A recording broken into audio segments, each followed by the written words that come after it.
పరిస్థితులు. నిజామాబాద్ జిల్లా నుంచి నీతి నిజాయితీ కలిగిన నాయకుల పేర్లు చెప్పండి అనంటే మండవ వెంకటేశ్వరరావు గారు, సుదర్శన్ రెడ్డి గారు లాంటి వాళ్ళు ఈ జిల్లా నుంచి నాయకత్వం వహించి ఎన్నో సంవత్సరాలు మంత్రులుగా పనిచేసిన మచ్చలేని నాయకులుగా పనిచేసిన నాయకత్వాన్ని ఈ జిల్లా ప్రజలు మనకు అందించడం జరిగింది. ఈ నేపథ్యంలో ఈనాడు జరగబోతున్న మున్సిపల్ ఎన్నికలకు సంబంధించి ఈ రోజు విలక్షణమైన తీర్పు ఇవ్వాల్సిందిగా నిజామాబాద్ జిల్లా ప్రజల్ని నేను కోరుకుంటున్నా. మీకు అందరికీ తెలుసు, 2014 తర్వాత 2 సార్లు శాసనసభ ఎన్నికల్లో టీఆర్ఎస్ పార్టీ కేసీఆర్ గారు ముఖ్యమంత్రిగా బాధ్యతలు చేపట్టిండ్రు. అదేవిధంగా జాతీయ స్థాయిలో జరిగిన పార్లమెంట్ ఎన్నికల్లో 3 సార్లు నరేంద్ర మోడీ గారు ప్రధానమంత్రిగా బాధ్యతలు చేపట్టిండ్రు.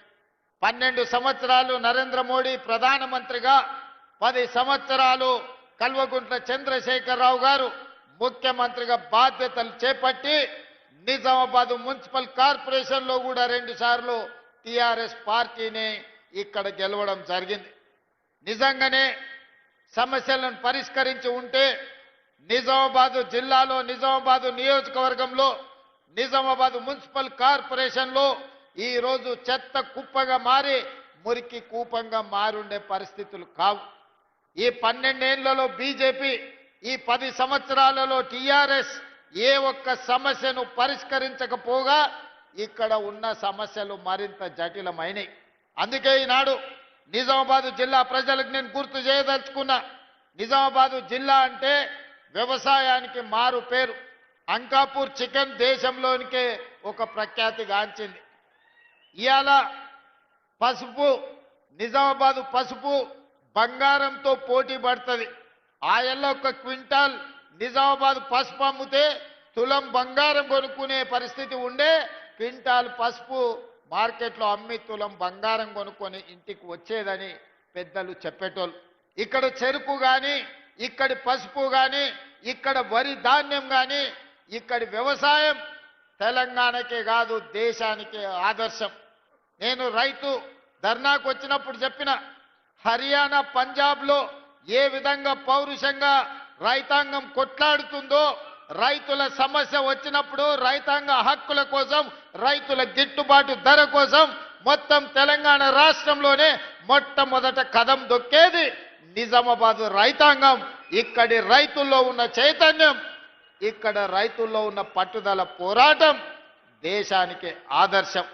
అందుకే ఈనాడు రైతాంగ పోరాట పటిమ ఉన్న, ఈ ప్రాంతంలో గొప్ప నాయకత్వం ఉన్న కాంగ్రెస్ పార్టీ ఈనాడు గెలవాల్సిన అవసరం ఉన్నది. ఆనాడు ఎట్లయితే డాక్టర్ వైఎస్ రాజశేఖర రెడ్డి గారు, డి శ్రీనివాస్ గారి నాయకత్వంలో వాళ్ళిద్దరి జోడీలో 2004, 2009 ఎన్నికల్లో కాంగ్రెస్ పార్టీ అధికారంలోకి రావడం మనం కళ్ళతో చూసినాం. అందుకే ఈనాడు ఖచ్చితంగా నేను ఈ వేదిక మీద నుంచి తెలంగాణ సమాజానికి మాట ఇవ్వదలుచుకున్నా. 2023 ఎన్నికల్లో నేను పిసిసి అధ్యక్షుడిగా, మహేష్ గౌడ్ గారు కార్యనిర్వాహక అధ్యక్షుడిగా 2023 నాడు కాంగ్రెస్ పార్టీని అధికారంలోకి తీసుకొచ్చినాం. మళ్ళీ 2029లో మహేష్ గౌడ్ గారు పిసిసి అధ్యక్షుడిగా, నేను ముఖ్యమంత్రిగా, ఆనాడు డాక్టర్ వైఎస్ రాజశేఖర రెడ్డి, ధర్మపురి శ్రీనివాస్ గారు రెండవసారి ఏ విధంగా కాంగ్రెస్ను అధికారంలోకి తీసుకొచ్చిండ్రో మళ్ళీ తెలంగాణ రాష్ట్రంలో రెండవసారి అధికారంలోకి తీసుకొచ్చే బాధ్యత తీసుకుంటాం. నేను పిసిసి అధ్యక్షుడు కాకముందు ఈడ రైతుల సమస్యల మీద నన్ను ఆహ్వానించి ఇక్కడ ఒక కార్యక్రమాన్ని ఏర్పాటు చేసింది. దారెంబట వేలాది మంది రోడ్ల మీదకి వచ్చి స్వాగతం పలుకుతే మధ్యాహ్నం 12కి రావాల్సిన నేను సాయంత్రం 5 గంటలకు సమావేశానికి వచ్చిన వేలాది మంది రైతులు ఆనాడు నిలబడి మీరందరూ ఆశీర్వదించారు కాబట్టి ఆ తర్వాత కాంగ్రెస్ పార్టీ అధ్యక్షుడిగా నాకు బాధ్యత ఇచ్చింది కాంగ్రెస్ పార్టీ. ఆ కాంగ్రెస్ పార్టీ అధ్యక్షుడిగా ప్రజాక్షేత్రంలో ప్రజా సమస్యల మీద కొట్లాడడంతో ఈనాడు తెలంగాణ రాష్ట్రంలో కాంగ్రెస్ పార్టీ అధికారంలోకి వచ్చింది.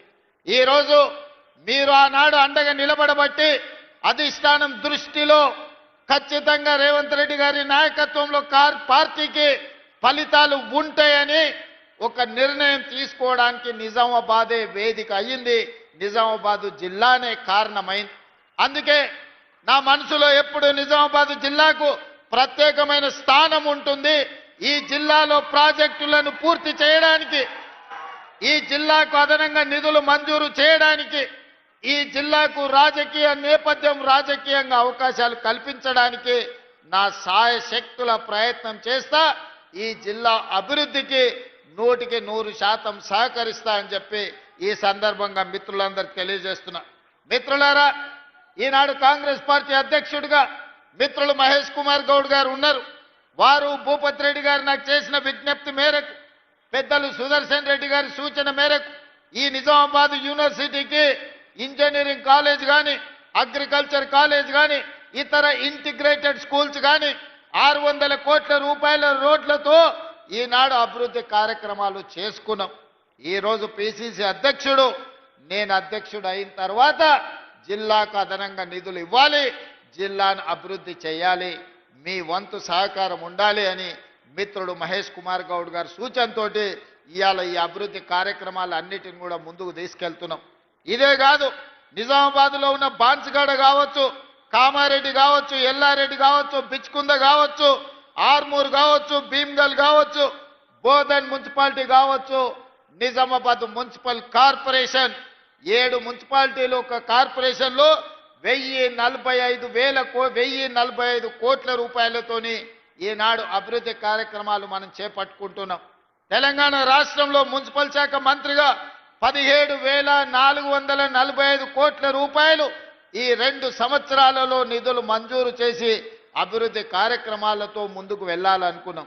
కానీ చాలా దగ్గరలో 99% రాష్ట్రంలో బీఆర్ఎస్ వాళ్ళే మున్సిపల్లో కౌన్సిలర్లు, కార్పొరేటర్లు, చైర్మన్లు, మేయర్లుగా ఉండడంతో మనం నిధులు ఇచ్చినా అభివృద్ధి కార్యక్రమాలు ముందుకు సాగలేదు. ఈరోజు మనం నిధులు మంజూరు చేసినా ఈ ప్రభుత్వానికి ఎక్కడ పేరు వస్తుందో, ముఖ్యమంత్రే కాదు మున్సిపల్ మంత్రి కూడా రేవంత్ రెడ్డి ఉన్నాడు, ఈ అభివృద్ధి జరిగితే కాంగ్రెస్ పార్టీకి మంచి పేరు వస్తుందని చెప్పి బీఆర్ఎస్ నాయకులు అభివృద్ధిని అడ్డుకున్నారు.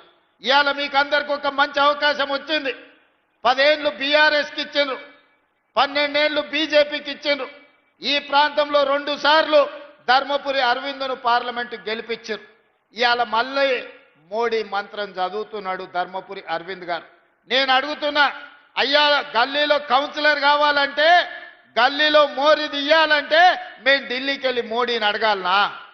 ధర్మపురి అరవింద్ గారు మీరే పార్లమెంట్ సభ్యులు కదా, ఈ 7 ఏళ్లలో నువ్వు ఏమి తీసుకొచ్చినావో లెక్క చెప్పు. మిమ్మల్ని 2 సార్లు ఎంపీగా గెలిపిస్తే మోడీ గారి దగ్గర నీకు చాలా పరపతి ఉందంటావు కదా, మరి మోడీ గారి దగ్గర పరపతి ఉంటే ఎందుకు మీరు స్మార్ట్ సిటీ కింద నిజామాబాద్ను తీసుకురాలేకపోయినరు? 95 సంవత్సరాల మున్సిపాలిటీకి ఒక స్మార్ట్ సిటీగా మీరు మోడీ దగ్గర సాధించలేకపోయినరు, మీ పరపతి ఉపయోగపడలేదంటే మళ్ళీ కార్పొరేటర్లుగా బీజేపీ వాళ్ళని ఎందుకు గెలిపించాలి అని చెప్పి ఈరోజు ధర్మపురి అరవింద్ గారిని నేను అడుగుతున్నా. ఇవాళ మీరే ప్రభుత్వం, మీరే ప్రధానమంత్రి, మీరే పార్లమెంట్ సభ్యులు, మీ సోదరుడు బండి సంజయ్ కేంద్ర మంత్రి, మీ నాయకుడు కిషన్ రెడ్డి గారు కేంద్ర మంత్రి. ఎందుకు తెలంగాణకు నిధులు తీసుకురాలే? ఎందుకు నిజామాబాద్లో ఉండే ఎయిర్పోర్టు ఈ రోజు వరకు మంజూరు జరగలేదు? ఇవాళ హైదరాబాద్లో మెట్రో విస్తరణకు ₹1 తీసుకురాలేదు. మూసి ప్రక్షాళనకు మీ 10 పైసలు తీసుకురాలే. రీజనల్ రింగ్ రోడ్డు గురించి చర్చనే లేదు. ఇవాళ నిజామాబాద్ ఔటర్ రింగ్ రోడ్డు గురించి కేంద్రం నిధులు తెస్తా అంటే మేము ఎవరమైనా వద్దన్నమా? ఏమి తీసుకొచ్చిండ్రని, ఏమి ఇచ్చిండ్రని, ఏమి తెచ్చిండ్రని ఇవాళ మీరు ఓట్లు అడుగుతున్నారు, ఇవాళ ప్రజల దగ్గరకు వస్తున్నారని నేను అడగదలుచుకున్న ధర్మపురి అరవింద్ గారిని. ఇవాళ మీ వల్ల ఏమి ప్రయోజనం లేదు. 3 సార్లు మోడీ ప్రధానమంత్రి అయినా నిజామాబాద్ స్మార్ట్ సిటీ కాలేదు అని అంటే మీకు ఇచ్చే ఉద్దేశమే లేదు. నిజామాబాద్ ప్రజల ఓట్లు కావాలి కానీ నిజామాబాద్ అభివృద్ధికి నిధులు తెచ్చే ఉద్దేశమే మీకు లేదు. పాపం ధర్మపురి అరవింద్ గారు ఇప్పుడు కాదు అప్పుడు కేసీఆర్, కేటీఆర్, హరీష్ను జైల్లో పెట్టాలి, చిప్పకూడు తినిపించాలని మాట్లాడుతుంటాడు. మరి కాళేశ్వరం 1,00,000 కోట్లు దిగమింగిండ్రు, మోడీ గారు వచ్చినప్పుడు, అమిత్ షా గారు వచ్చినప్పుడు కాళేశ్వరం కేసీఆర్ గారు ఏటీఎంగా మార్చుకున్నాడు. మాకు అవకాశం ఇవ్వండి, 48 గంటల్లో సిబిఐకి ఇస్తే జైల్లో పెడతామని కిషన్ రెడ్డి గారు అన్నారు. మరి మీరు అడిగినరు, శాసనసభలో చర్చ పెట్టి 6 నెలల కింద సిబిఐకి ఇచ్చినాం. మరి 48 గంటల్లోనే జైల్లో పెడతాన్న కిషన్ రెడ్డి యాడబోయి ఏ బొక్కలు దాచుకున్నాడని నేను అడుగుతున్నా. ఎందుకు కాళేశ్వరంలో 1,00,000 కోట్లు మింగిన కేసీఆర్ హరీష్ ను బీజేపీ వాళ్ళు మరి బొక్కలేయకుండా చెర్లపల్లి జైల్లో పెట్టి చిప్పకూడు పెట్టకుంటే ఎవరు కాపాడుతున్నారు? ఇవాళ కేటీఆర్ ను జైల్లో పెట్టాలని అరవింద్ గారు అంటున్నారు. అందుకే ఫార్ములా ఈ రేస్ కేసు కట్టి అరెస్టులు చేయమని కేంద్ర ప్రభుత్వానికి పంపిస్తే ఆ ఫైలు మోడీ గారి ఆఫీసులో మూలకు అడ్డది. మరి ధర్మపురి అరవింద్ గారికి బాధ్యత లేదా? ఎందుకు అరవింద్ గారు మాట్లాడతలేరు? ఈ వేదిక మీద నుంచి ధర్మపురి అరవింద్ గారిని నేను ప్రశ్నిస్తున్నా. మీ కిషన్ రెడ్డి గారు ఏ రకంగా కేసీఆర్ ని కాపాడుతున్నాడో మీకు కనిపిస్తలేదా? మీరు వెళ్ళి నరేంద్ర మోడీ గారితో మాట్లాడి 1,00,000 కోట్లు పెట్టి కట్టిన కాళేశ్వరం 3 ఏళ్లలోనే కూలేశ్వరం అయిపోయింది. ఇవాళ కూలిపోయింది. 1,00,000 కోట్లు గోదావరి పాలైనాయి. మీరు ఎందుకు ఆ కేసును ముందుకు కొనసాగిస్తలేరు? అదే ఈ ప్రాంతంలో ఎస్ఆర్ఎస్పీని శ్రీరామ్ సాగర్ ని కాంగ్రెస్ పార్టీ పండిత్ జవహర్లాల్ నెహ్రూ కట్టారు. ఇవాళ నిజామాబాద్ జిల్లాలో చెరుకు బండినా, వరి బండినా, పసుపు బండినా, సోయాబీన్ బండినా నిజామాబాద్ లో పంటలు పండుతున్నాయి. రైతులు ఈరోజు ఆత్మ గౌరవంతో తలెత్తుకొని తిరుగుతున్నారంటే కాంగ్రెస్ పార్టీ కట్టిన ప్రాజెక్టులే కదా. మేం కట్టిన ప్రాజెక్టులు ఎట్లున్నాయి, బీఆర్ఎస్ వాళ్ళు కట్టిన కూలేశ్వరం ఎట్లుందో ఒక్కసారి చూడండి. గోదావరి జలాలను అడ్డం పెట్టుకొని తెలంగాణను కొల్లగొట్టిన కేసీఆర్, హరీష్, కేటీఆర్ ను ఎన్నడు అరెస్టు చేస్తారో మీరు చెప్పాల్సిందిగా నేను ఈరోజు అడుగుతున్నా. అందుకే ధర్మపురి అరవింద్ గారికి పరపతి లేదు. మోడీ దగ్గర ఈనాడు ఆయన మాట చెల్లుబాటు కాదు. కాబట్టి పార్లమెంట్లో ఆయన ఉన్నాడు. నిధులు తేవాలంటే కేంద్రం నుంచి ఎంపీలు చాలు, కౌన్సిలర్లు వెళ్ళేది, కార్పొరేటర్లు వెళ్ళేది ఢిల్లీకి కాదు, ఇక్కడ ఉండే మున్సిపల్ మంత్రి దగ్గరికి వెళ్ళాలి, లేకపోతే స్థానికంగా ఉండే ఎమ్మెల్యే దగ్గరికి వెళ్ళాలి. స్థానిక ఎమ్మెల్యే భూపత్ రెడ్డి ఉన్నాడు, మున్సిపల్ శాఖ మంత్రిగా నేనున్నా. ఇవాళ కౌన్సిలర్లు, కార్పొరేటర్లను మీరు గెలిపించండి. నిధులు ఇచ్చే బాధ్యత నాది, నిజామాబాద్ను అభివృద్ధి చేసే బాధ్యత నాది, నిజామాబాద్ ఔటర్ రింగ్ రోడ్ ఇచ్చే బాధ్యత నాది. మంచి ప్రాజెక్టును పూర్తి చేసి, భూపత్ రెడ్డి అడిగిన ఇరిగేషన్ ప్రాజెక్టులను పూర్తి చేసి నిధులు ఇచ్చి నిజామాబాద్ను అభివృద్ధి చేసే బాధ్యత మరి అందుకే ఇవాళ ఇక్కడికి వచ్చిన మా యువకులను అడుగుతున్నా, మీరు గాడిదకు గడ్డేసి మీరు ఆవుకు పాలు పిండుతామంటే సాధ్యమా? మీరు ఆ బీఆర్ఎస్, బీజేపీలకు ఓట్లేసి కాంగ్రెస్ పార్టీలను అభివృద్ధి చేయమంటే నేను నిధులు ఇవ్వాలన్నా మేయర్ మనోడు ఉండాలి కదా, కార్పొరేటర్ మనోడు ఉండాలి కదా, కౌన్సిలర్లు మనోళ్ళు ఉండాలి కదా. అడగంది అమ్మాయినా అన్నం పెట్టదు అంటారు. రేపు ఎమ్మెల్యేతోనో మంత్రులతోనో సహకారం తీసుకొని పనులు చెయ్యాలి అనంటే స్థానికంగా మనోడై ఉండాలి. వెనకటికే పెద్దలు చెప్పారు, మట్టికి పోయినా ఇంటోడు పోవాలని. మరి మన బస్తీ, మన కాలనీల అభివృద్ధి జరగాలి అంటే మనోడు కార్పొరేటర్ గెలిచి ఉండాలి. అందుకే చాలా సంవత్సరాల తర్వాత మంచి అవకాశం నిజామాబాద్కు వచ్చింది. ఈ బంగారం లాంటి అవకాశాన్ని జార విడుచుకోకండి. ఈరోజు పిసిసి అధ్యక్షుడిగా మహేష్ కుమార్ గౌడ్ గారు ఉన్నారు, రాష్ట్ర ప్రభుత్వ సలహాదారులుగా సుదర్శన్ రెడ్డి గారు ఉన్నారు, అదే విధంగా షబ్బీర్ అలీ గారు, వీళ్ళందరూ కూడా ప్రభుత్వంలో కీలకమైన బాధ్యతలు పోషిస్తున్నారు. సరాసరి వాళ్ళు ముఖ్యమంత్రి దగ్గరకు వచ్చి ఏమైనా అడగగలిగి నిధులు మంజూరు చేయించుకునే పరిస్థితి వాళ్ళ చేతుల్లో ఉంది. కాబట్టి ఈరోజు నిజామాబాద్లో కాంగ్రెస్ పార్టీ జెండా ఎగరాలి.